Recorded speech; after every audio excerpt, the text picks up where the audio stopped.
કેમ છે વિદ્યાર્થીઓ? મજામાં? વૈશાલી ડિટેક ચેનલમાં આપનું સ્વાગત છે. તમને ખ્યાલ છે કે તમારી પાસે અત્યારે ઘરે શીખીએ ધોરણ 8 નો અંક 3 આવી ગયો છે, જેનું આપણે ઇંગ્લિશનું સોલ્યુશન કરીશું. What were you doing? ચાલો જોઈએ. પરંતુ એ પહેલાં જો તમે ચેનલમાં નવા છો તો ચેનલને સબસ્ક્રાઈબ કરો અને વિડીયો પસંદ આવે તો અન્ય મિત્રો સાથે શેર કરજો. પ્રશ્ન 1. નીચે આપેલું ચિત્ર જુઓ. તમે સહેલાઈથી ઓળખી શકશો કે કયો તહેવાર છે. દેખાય છે ને, દિવાળીનો દેખાય છે ને તહેવાર. નીચે આપેલા ચિત્રના આધારે આપેલી જગ્યામાં 4 થી 5 વાક્યો અંગ્રેજી લખો. નીચે આપેલા શબ્દો તમને વાક્ય લખવામાં ઉપયોગી થશે. આ શબ્દોના આધારે મેં પેરેગ્રાફ લખ્યો છે. Diwali is a festival of light. We decorate our houses with lamps and rangolis. Children burst crackers. Crackers create lots of noise and smoke.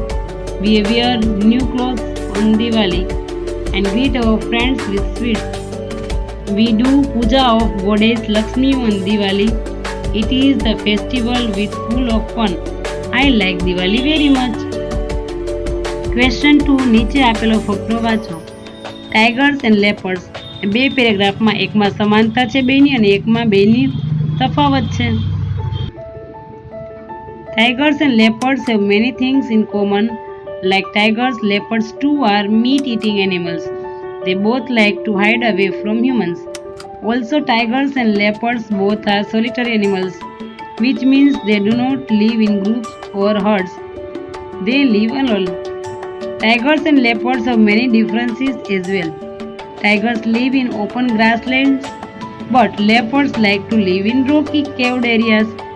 Tigers do not eat animals killed by others, but leopards eat kills left over by other animals as well.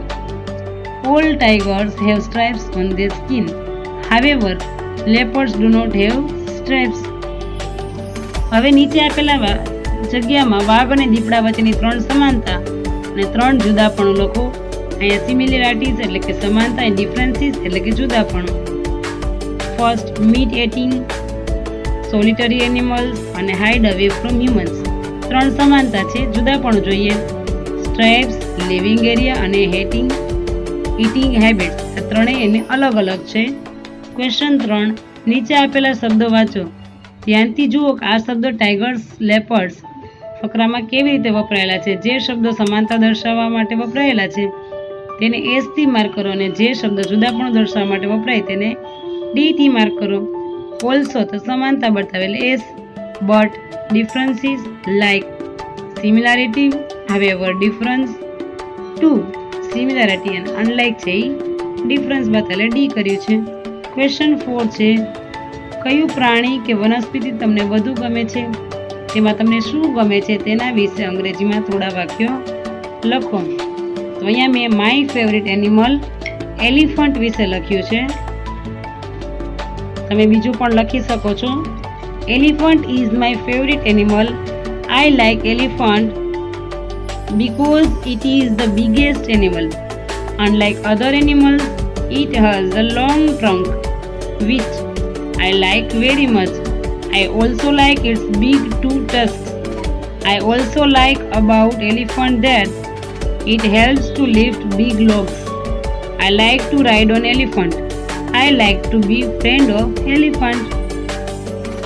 Question 5. નીચે આપેલી વાર્તા વાંચો. તમે QR code scan કરીને આ વાર્તા જોઈ શકો છો. There was a salesman named કાગજીભાઈ. આ જે આખી સ્ટોરી જે છે કાગજીભાઈની, એમાં નીચે આ વાર્તાને ચિત્રમાં આપેલી છે. ઉપરની વાર્તામાં ચિત્રનું વાક્ય શોધી તેને ચિત્ર નીચે લખો. અહીંયા મેં આ વાર્તાના વાક્યો છે એક એક ચિત્ર નીચે લખેલા છે. જોઈએ આપણે. There was a salesman named કાગજીભાઈ. કાગજીભાઈ used to sell hats. One day, for selling the hats, he was traveling from one village to another. After a while, as he felt tired, he sat down to rest under a tree. Soon he felt asleep. There were a large number of monkeys on that tree. The monkeys climbed down from the tree and took caps from the salesman's basket. આ ઉપરના જ વાક્યો અહીંયા લખેલા છે. When the salesman woke up, he saw that his basket was empty and that all the caps were with the monkeys, who were sitting on the trees. So he moved his hand to scare the monkeys. The monkeys also moved their hands in similar manner. Then he realized that monkeys repeated his action. They copied whatever he did. Then he removed the hat from his own head and threw it away. The monkeys did the same. Now Kanjibai collected all his caps and went on his way. અહીંયા તમારું ઇંગ્લિશનું session પૂરું થાય છે. આ તમે બધું screenshot લઈ અને તો પોઝ કરીને લખી શકો.